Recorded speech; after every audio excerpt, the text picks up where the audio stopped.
여러분, 저희 6월 영상으로 여러분들 찾아뵙게 됐는데요. 아마 강의 다 보고 오셨겠지만 AI와 관련돼서 유익한 강의 여러분들 다 듣고 오셨을 것 같아요.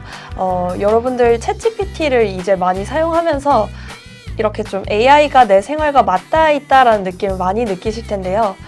다시 한번 떠올려 보면 챗GPT는 항상 와이파이나 데이터를 쓰는 환경에서만 썼던 것 같아요. 하지만 그런 와이파이가 없는 환경에서도 사용할 수 있는 AI가 있다는 거 알고 계신가요? 네, 오늘은 온디바이스 AI 그리고 연합학습에 대해서 강의해주신 카이스트 전기 및 전자공학부 이성주 교수님 모시고 얘기 나눠보도록 하겠습니다. 네, 교수님 안녕하세요. 네, 안녕하세요. 네, 이미 강의를 보고 온 학생들도 많긴 하지만 간단히 본인 연구 분야 소개 부탁드릴게요. 네, 안녕하세요. 저는 카이스트 이성주 교수이고요. 저는 주로 모바일 환경, 그러니까 우리가 이동하면서도 스마트폰이나 다양한 기기를 가지고 다닐 텐데 그걸 통해서 우리가 얻을 수 있는 그런 서비스나 그런 거에 관심을 가지고 다양한 연구를 하고 있고 그 중에 하나로 또 이제 모바일 인공지능 연구도 하고 있습니다. 카이스트 질문 다락방.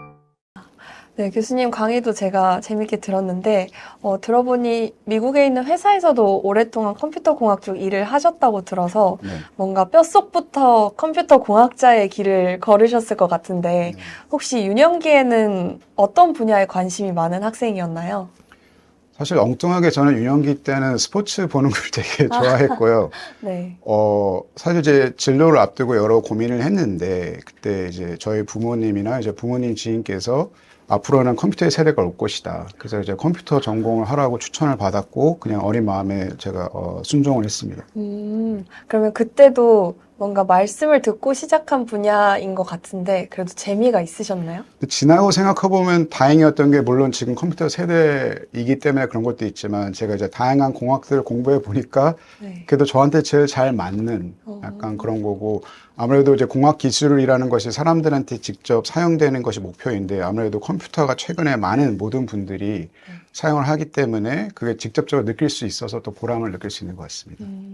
이건 개인적인 궁금증인데 네. 이 컴퓨터의 세대가 언제까지 갈 것 같으신지가 언제까지 간다기보다는 끝까지 간다고 저는 생각을 하고요. 이미 여러 가지 이제 사람을 대체하지 않나 그런 걱정까지 나오고 있는데 여러 가지 예를 들어서 자동차 기술도 계속 우리가 같이 가고 물론 그 자동차가 바뀌듯이 컴퓨터도 계속 바뀌고 개혁되게 하겠지만은 저희의 그냥 일상의 부분이기 때문에 언제 끝난다라고는 저는 생각을 최소한 저희가 살아있는 동안에는 네. 그러면 교수님께서 컴퓨터 공학 그 중에서도 온디바이스 AI 연합학습에 관한 연구를 시작하시게 된 네. 질문이나 계기가 궁금합니다. 그래서 사실 저는 박사학위나 이제 미국에서 직장 생활할 때 여러분이 많이 사용하고 계신 이제 와이파이 기술 쪽을 연구를 많이 했고요. 제가 미국에서 회사에 있다 보면 이제 회사에 도움되는 연구를 많이 해야 됐고 카이스트 옴으로서 제가 제일 하고 싶었던 거는 평소에 하고 싶었지만 회사의 방향과 안 맞아서 못했던 것들을 좀 하기 시작했어요. 그래서 좀 더 이제 사용자한테 가까이 오기 시작했고 제가 아까 이제 강의에 보여드렸던 약간 노코라고 이제 전화기를 두드렸을 때 사물 인식되는 이제 그런 기술을 만들었는데 재밌게도 이제 저희가 필요로 해서 그 연구를 하게 됐던 게 그 후속 연구로 특정 전화기에서는 되는데 다른 전화기에서는 안 되고 왜냐하면 전화기마다 센서 위치는 다양하게 다르고 사용자가 바뀌면 또 안 되는 거예요. 근데 그게 왜냐면은 학습된 환경과 실제 사용되는 환경이 너무 달라서였거든요. 네. 근데 이게 아무래도 저런 이제 모바일 환경에 더 많이 있는 거예요. 그래서 그쪽을 자연스럽게 하다 보고 그러다 보면 그런 데이터가 또 개인정보 보호가 필요로 하게 되고 그래서 실제 저희가 필요로 해서 하게 됐던 연구인데 마침 또 시대가 이런 AI가 많아지면서 또 이제 개인정보 보호에 대한 그런 여러 가지 중요성이 또 부각되면서 또 잘 맞아 떨어져서 그렇게 된 것 같습니다. 그러면 지금 그 너권의 수준 네. 정도가 네. 이 잡음이 있어도 그걸 어느 정도 인식을 네. 하는 정도인가요? 예. 사실 이제 거기서도 요즘 여러분들이 많이 생각하시는 약간 멀티모달 AI도 거기 적용된 건데 주 아이디어는 소리였거든요. 왜냐면 기존 기술은 주로 영상을 활용했는데 카메라를 쓰지 못하거나 너무 멀거나 중간에 뭐가 있으면 안 되니까 소리를 활용한 건데 말씀하신 대로 카페를 가면은 잡음이 많아서 네. 그렇기 때문에 이제 진동 센서를 같이 활용한 거예요. 노크를 했을 때 소리도 나지만 그때 이제 튕겨 나오는 것도 물체에 따라 다르거든요. 그래서 잡음이 있어도 같이 할 수 있기 위해서 이제 그런 거를 활용했던 것입니다. 그러면 이 온디바이스 AI에 대한 내용을 들어보니 데이터는 로컬에 두고 모델만 데이터 센터에 있는 것들을 가져와서 사용하는 네. 느낌인데 네. 이게 일반적인 다른 학습과 차별점이 네. 있다면 어떤 네. 것이 있을까요? 그러니까 사실 이런 온디바이스 AI나 이제 연합학습을 사실 재미있는 게 이제 뭐 인공지능 최우수 학회를 가던 이제 그런 가도 아까 이해를 못 하시는 분들이 있어요. 그러니까 이게 사실 선택이 아닌 거죠. 그러니까 무슨 뜻이냐면은 데이터가 기기를 떠나면 안 되는 것들이 있어요. 그럼 이제 중앙 서버를 활용하는 AI는 활용을 하면 안 되는 거거든요. 네. 그러니까 이제 질문이 그러면 그냥 중앙 서버에서 그 많은 데이터 하는 것보다 성능이 안 나오지 않습니까? 당연히 그렇죠. 하지만은 그럴 수 있는데 이걸 쓰는 게 아니라 내 개인 데이터. 뭐 솔직히 말해서 내 사진도 본인이 뭐 클라우드에 저장을 올리는 경우도 있겠지만은 뭐 민감한 데이터가 있을 수도 있는 거고 또 최근에는 뭐 딥페이크 기술도 많이 나오기 때문에 그런 거에 대한 개인정보에 대한 또 개념이 많이 중요성이 커졌잖아요. 근데 이것들은 이제 반드시 필요하기 때문에 근데 기존의 인공지능 구조는 중앙 클라우드 서버에 의존할 수밖에 없는 것인데 그렇지 않아도 된다. 하지만 AI를 쓸 수 있다. 그 다른 패러다임이라고 볼 수 있는 것이죠.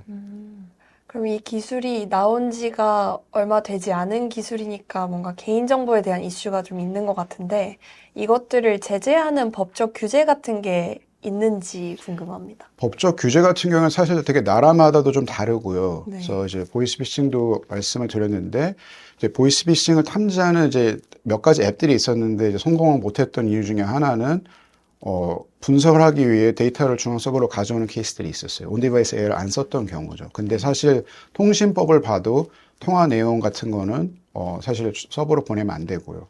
또 어떤 경우에는 어떤 보이스피싱 분석 앱 같은 경우에 이제 내 주소록 같은 것도 막 보려고 하는데 사실 그것도 그래도 안 되는 거죠. 네. 사실 그래서 그렇기 때문에 어떤 데이터 종류냐 그리고 어느 나라에 있느냐에 따라 다르긴 한데 이제 그래서 어떻게 딱 모든 나라에 다 있다라고 제가 말씀드릴 수는 없지만은 나라별로 또 규제가 다른 게 있습니다.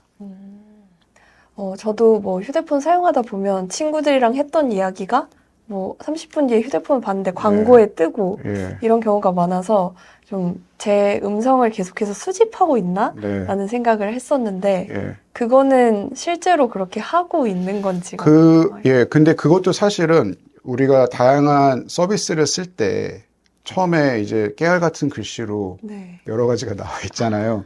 약- 거기에 뭐 약간의 뭐 동의를 하셨을 수도 있죠. 모르게. 근데 어떤 경우에는 동의를 안 하면 못 쓰게 우리 서비스를 쓰지 못하게 하는 그거는 회사의 선택인데 그러니까 우리가 사실 많은 분들이 자세히 안 쓰기 때문에 그럴 수도 있고 뭐 저도 비슷한 경우로 어떤 검색을 한다든지 무슨 얘기를 했을 때 광고가 뜨는 케이스는 사실은 다 듣고 있는 거죠. 교수님께서도 이 체크 다 읽어보고 하시나요? 절대 안 하죠. 어, 네. 그래서 제가 아는 어떤 교수님, 특히 막 보안하시는 교수님은 네. 앱들도 많이 안 쓰시는 그런 분들도 계신데, 근데 궁극적으로 우리가 선택을 해야 되는 것 같아요. 내가 이런 서비스를 받고 싶은지.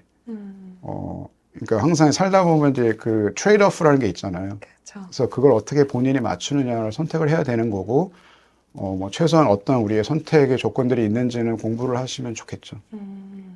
오늘 이 AI 관련해서 얘기하다 보니 그쪽 연구가 참 재밌을 것 같다라는 느낌도 드는데 학생들이 이 분야에 더 관심을 갖고 조금 더 훌륭한 연구자가 되려면 네. 어떤 유년기를 보내야 할까요?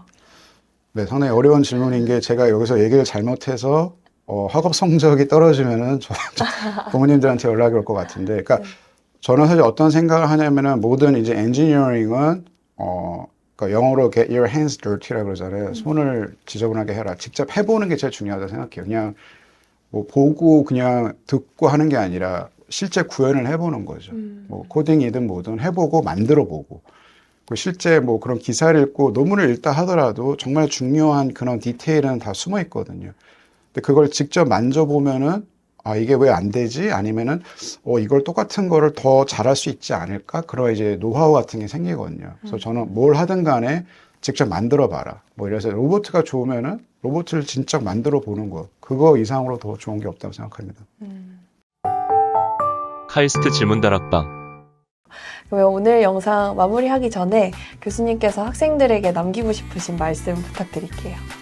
네, 일단은 이 영상을 보신다면 이 분야에 관심이 있다고 생각이 드는데요. 아까 말씀드린 대로 내가 이게 관심이 있는 만큼 그럼 이걸 내가 이 분야에서 내가 또 어떤 것을 하고 또 다른 사람들 위해서 어떤 걸 할 수 있을까, 나의 역할이 뭘까 고민할 수 있을 것 같아요. 그래서 그러기 위해서는 재미있게 본인도 직접 해보고 만들어보고 그게 가장 좋은 경험일 것 같습니다.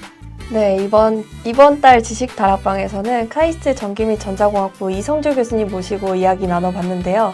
온디바이스 AI 연합학습 그리고 그 연구가 나오기까지의 과정을 어느 정도 잘 알아볼 수 있는 시간이었던 것 같습니다. 강의가 조금 어려웠던 분들도 있을 텐데 인터뷰 내용 듣고 다시 한번 강의를 보시고 여러분들 궁금증 드는 것들 마구마구 정리해서 저희 질문다락방 홈페이지에 올려주시길 바랄게요. 그리고 다른 친구들이 한 질문에 대해서도 보고 생각해보는 시간 가지면 더 좋을 것 같습니다. 네, 그러면 저희는 다음 달 영상에서 만나 뵙도록 할게요. 창의적인 질문이 세상을 바꾼다. 안녕!